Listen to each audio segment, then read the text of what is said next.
ATACMS, about 8 of them, into the Belgorod region. Russia says they shot all of them down. Russia has said that they will retaliate and that the collective West is a major part of this attack, meaning that nothing is off the table. However, there's a lot of considerations to be made here. And Scott, I want your first reaction on this attack and where it fits into the overall picture for the Ukraine conflict. Well, I mean, the use of ATACMS by Ukraine is probably one of the most dangerous events of this entire conflict. It's the one that has the risk of bringing us closer to nuclear war with Russia than just about anything else that's been manifested in this conflict. And the reason is that the ATACMS missiles fired from Ukrainian soil have the potential to hit targets of strategic interest for Russia, targets of strategic sensitivity.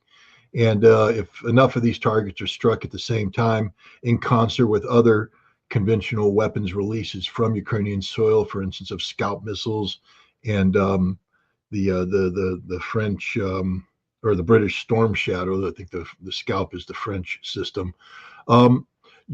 This could be part of what Russia would fear to be a preemptive attack, seeking to decapitate Russian leadership or otherwise suppress Russian strategic capabilities. And this is something that Russia has always had a doctrine saying they would respond to, but now they've specifically addressed this very issue in their most recent doctrine. And in short, the use of these missiles from Ukrainian soil, even by Ukrainian forces, because these missiles were provided by the United States, targeted by the United States, etc., this exceeds the threshold necessary for Russian nuclear weapons release. And I just want to make that point one more time.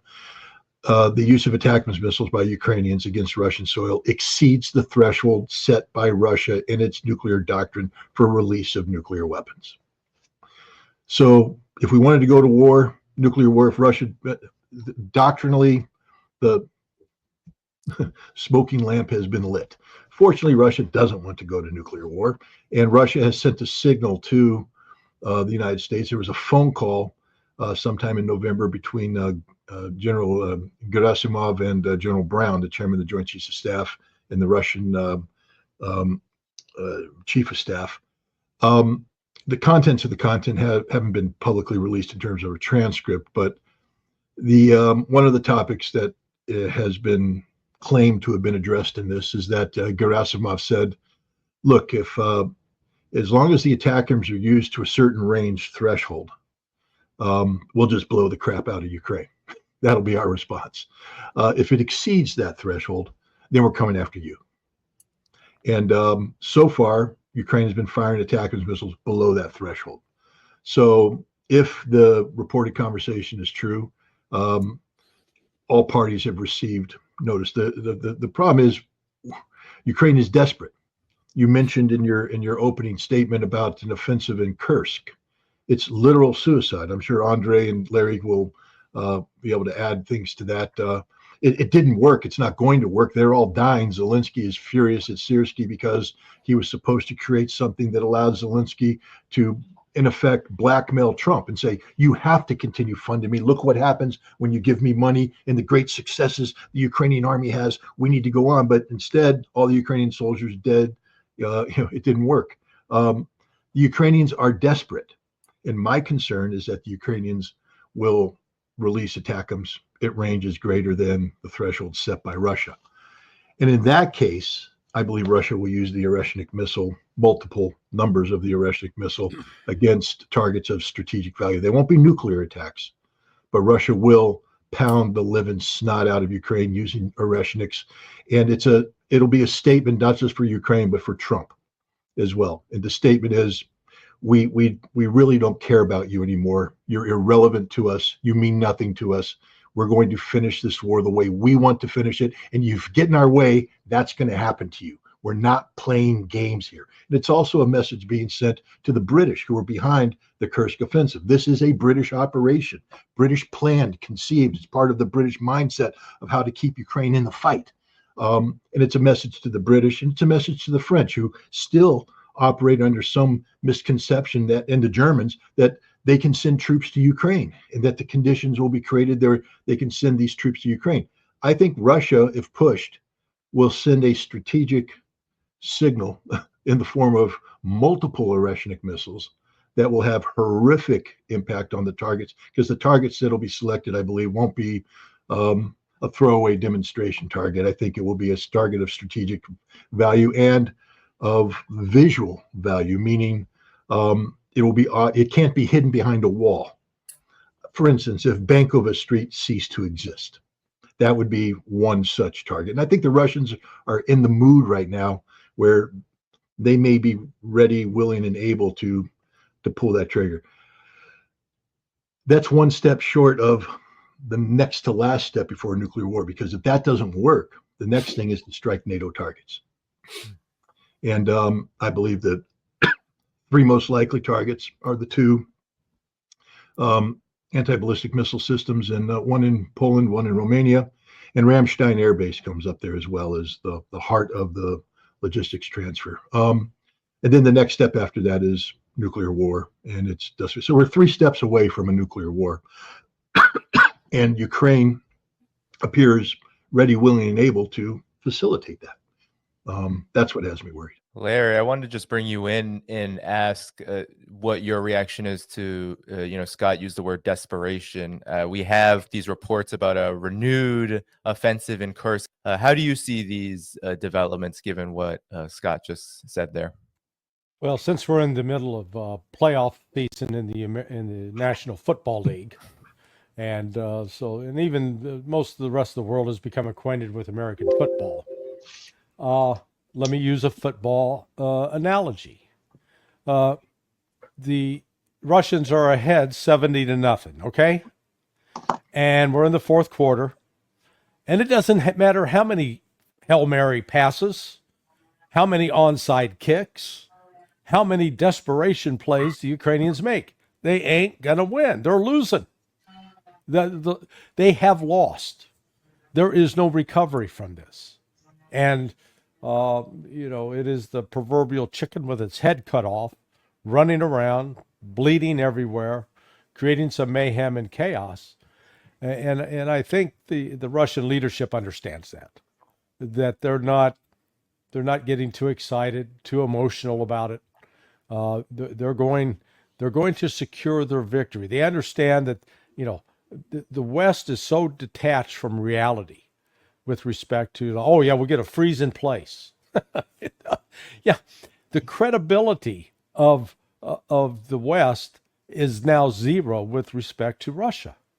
They've been screwed over through whether it's the withdrawal from the anti-ballistic missile treaty, Minsk I, Minsk II, the withdrawal from the Intermediate Nuclear Forces Treaty, and then the betrayal in Turkey, where they actually they had a negotiated settlement back in March, April of 2022.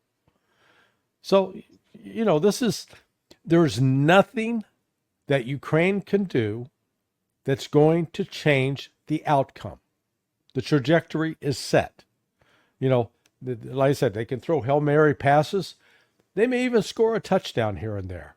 Doesn't change the final score, doesn't change the outcome.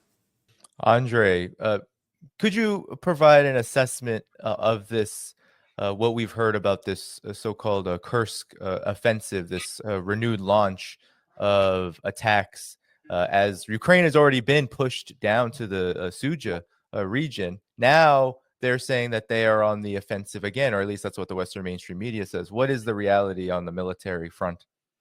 Western media, the same as most media in the world, do not understand the difference between offensive and attack. And attack is a maneuver. Okay? So they it's about 10 hours ago, they tried to conduct attack in 2 battalion groups. After 6 hours, there are no battalion groups left, and there's no attack. They just literally, washed themselves in blood. They were met with obvious, firepower, which is there. And Abtiel Udinov actually went on TG channel about 3 hours ago. She said, it's over. It's gone. There's nothing there. I mean, only the burned equipment, and as usual, bunch of the corpses. And that's what it is. It's even one of the headlines today in Russian media. I don't remember which one. They say they use their Ukrainian cannon fodder for the fireworks, for firecrackers. Just to hey, we're here. Help us. Correct about Trump. Now, if people do not understand the scale of this, today, January 5th. I wish it was August, but January 5th, 49,000 killed of the Ukrainian forces in Ukraine, Kursk alone.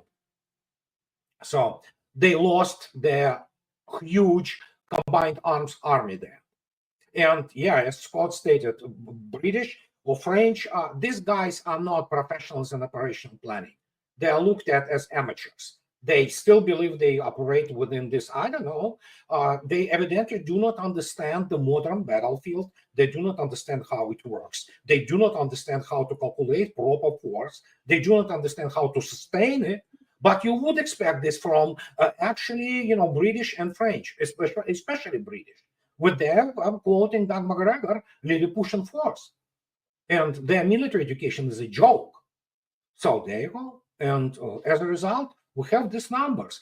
Today alone, 2,500 killed along the front line. So 18 years old are coming.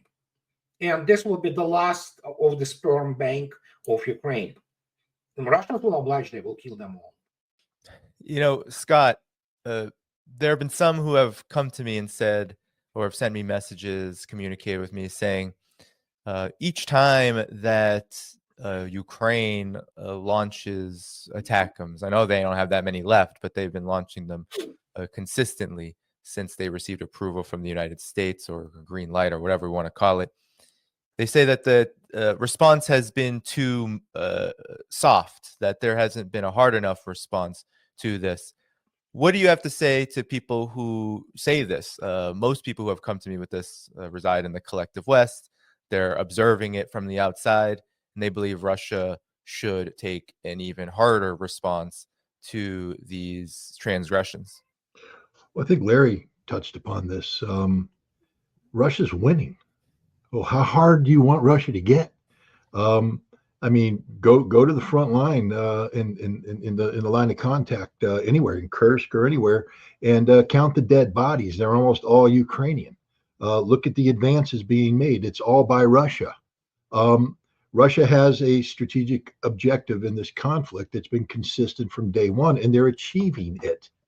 The one thing that can disrupt this is if you do something that changes the military correlation of forces. And the only way to rapidly change the military correlation of forces to the detriment of Russia is to introduce NATO forces or European forces in significant numbers. And that's a political decision that can't be made under the current circumstances because the costs would be unacceptable to the West.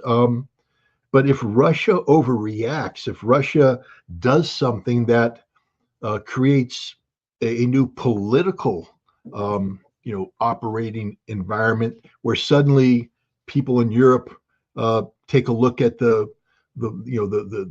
risk gain analysis and say, hey, Russia's gone insane. We have no choice now. We have no choice but to commit to a Ukrainian fight. It doesn't matter that Russia will probably win that fight. That's a fight Russia doesn't want. Russia is not looking for a war with NATO. Russia is not looking to expand this conflict. Russia is looking to win the special military operation and achieve the objectives that have been laid out very clearly by the Russian leadership. So I would tell the people that are looking to, strike harder, go get your passport, travel to Russia. I'm sure you can find one, some unit to sign up with. They'll give you uniforms and you get to play soldier for a day, go down there and die. If you want to hit harder, go hit. Otherwise, shut up. Because if you don't have if you don't have sweat equity or blood equity, if you're an analyst, stop talking about other people dying. I mean, if you're going to say Russia has to strike harder, explain why. Why do you believe Russia has to strike harder, other than, serving their need to, be a part of the conflict, remote control? No. If you're an analyst, then you have to step back and you have to assess. Now, if they wanted to come in and say, we believe that the ATACMS missiles are having a significant strategic impact on Russian command and control, logistics, all this, and that left unresponded to, or left responded to with the soft reports, the correlation of forces are going to shift in a matter of 2-3 weeks, and the Ukrainians are going to achieve battlefield dominance that will be strategically decisive against Russia. If they want to make that claim, then you can say, yeah, maybe Russia has to hit harder. But as Larry said, Russia's ahead 70-0. And if Ukraine wants to make the score 14-70, the game's still lost. But I'm just telling you right now, A, they're not going to score 2 touchdowns. And B, in playing the Russians hard like that, they're going to get so many injuries that the final score is going to be 120-0. That's the reality. There's nothing that can happen right now to change the outcome other than changing the political environment that allows NATO to think they have to intervene. Russia is not going to do a favor to Ukraine. That's my perspective. Russia's hitting as hard as Russia needs to hit, and it's pretty damn hard. It's pretty damn hard. People, I don't know what they think's going on the front lines now. They think it's a game. They think Russia's around there just doing a waltz and all this. Russian soldiers are fighting and dying every day in some of the harshest modern warfare conditions you have ever seen. They're fighting against an enemy who is tenacious, an enemy that if you make a mistake, because they have training, they have weaponry, they will kill you. And there's a lot of dead Russians that prove that point. The Ukrainian army's pretty damn good. They're probably better than any of the NATO advisors whispering sweet nothings in their ears. And those boys are out there fighting and dying on a battlefield against Russians who are fighting their butts off, and you want them to hit harder? The people who say that have no clue whatsoever what they're talking about. And I apologize for getting angry, but I just get tough. I get very upset with armchair warriors who think that they're, that they can type on their keyboard, hit harder, and that somehow means that they're real men. If you're a real man, get off your ass, go to the battlefield, strap up, go to the front line. And if you make it, you come home, I'll buy you a beer and say, wow, you're hard. Larry, when Scott was saying sorry for being angry, I was thinking, why? Because this is this whole situation is infuriating, to say the least. I mean, we have an endless, what seems to be a forever war that the United States and NATO are continuing to push. Do you see, Larry, any possibility for some kind of shift in the U.S. and NATO's policy vis-a-vis Ukraine? Well, it's going to be compelled by what Russia does, because they're not going to willingly do it on their own, I don't think. And part of the problem was, and this has now, I think, been pretty well exposed over the last 3 to 4 weeks. When Donald Trump was doing his Person of the Year interview with Time Magazine, he started talking about the casualties that were being suffered by both Ukrainians and the Russians, and he had the Russians suffering a lot more casualties, and basically said that that's what he was being briefed on. So that means the CIA and maybe the Defense Intelligence Agency, they're briefing Ukrainian lies. They're briefing what the Ukrainians are telling them. And instead of any kind of independent analysis by the CIA to come in and say, yeah, this is what Ukraine says, but we have double checked, we've looked at this, we've done some other efforts to corroborate it, and it's not true, it's the exact opposite. That's not what's happening. So what you have is an intelligence community that's misleading the policymakers. And the policymakers are going into this with a set of assumptions which are just flat out wrong. If we flip the script, if Russia was doing to the United States via Mexico or Canada or some other proxy what the United States has been doing to Russia via Ukraine, we would have already declared war and used nuclear weapons probably. And so it bespeaks of the patience and the wisdom, I would attribute it to wisdom on the part of Putin, to recognize that there are great risks that accompany this. And part of the problem that undergirds this is the United States has never paid a price in any of its wars, including World War II.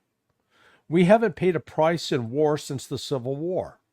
And what I mean by a price is that when, say, 10%, 20% of the population experience loss, usually it's about less than 1% of our population experience loss, have lost a son, a father, an uncle, a cousin in battle. And so because we've never paid that kind of price, we're very cavalier and careless when we go meddling about overseas and don't care what happens if we touch off a war. Whereas Vladimir Putin and his Russian cohorts, they understand it. Because during World War II, about 16% of the Russian population experienced a combat casualty in their family. At least 16%. And when you add in the wounded, the number gets up closer to like a third of the entire population of the then Soviet Union, but Russia in particular, experienced loss. So they understand that that this is not a game. And the thing that I find so outrageous are these generals, these retired hacks who, as Andre correctly notes, have never won a war in their entire career. And yet they sit around and pontificate about Russia should have done this and Russia should have done that. And these are the guys that couldn't even beat a bunch of goat herders in Afghanistan after 19 years. So the short answer to your question after a long-winded response is no, the West, Russia would be a fool to accept any kind of negotiating position from the West because Russia's holding the cards. And Russia wants something much bigger than just an end to cessation of hostilities in Ukraine. Andre, you've written many books, especially not just on geopolitics, but the overall how we should understand both the military and political aspects of geopolitics. And I wanted to ask you, I think, earlier when I asked Scott about the people who send me messages talking about, well, Russia needs to go harder. They need to smash Ukraine quickly. They need to end this right now.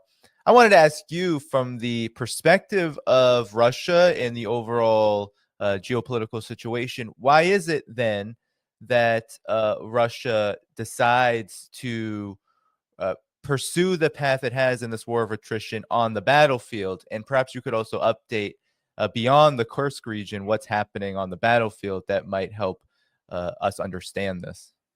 Well, Scott and Larry already stated that actually Russia's objectives are clearly stated since the day one pretty much. And for those people who also wanted to know what is the special military operation, the chief of the GOL, which is main operational directorate, Colonel General Rudskoy, he spoke about this in March 2022. It's just that nobody listened. And so when you have these people, as Larry correctly stated, CIA, whatever the hell those guys, they never saw anything like this. They don't have reference point. They do not understand this is the largest war in Europe since World War II. And now today we reached more than 1 million. And so, altogether, we're looking probably at around 3 million casualties, killed and wounded and missing in action for Ukraine. And in this case, there is nothing really to add, because why would Russia kill more of its soldiers when you have the enemy which literally comes to you? Because this is the only thing they know, and it's like they think that movie Patton is the, documentary. And but the reality of war, of course, is much more prosaic, and it's much bloodier and much dirtier as anything out there. And there is no need to throw, for example, all those big arrow offensives, to capture something which you can move approximately 1 kilometer a day along the most of the front line, and you can still achieve what is the most important thing, which is now they want to Gerasimov doctrine. Well, here's Gerasimov doctrine.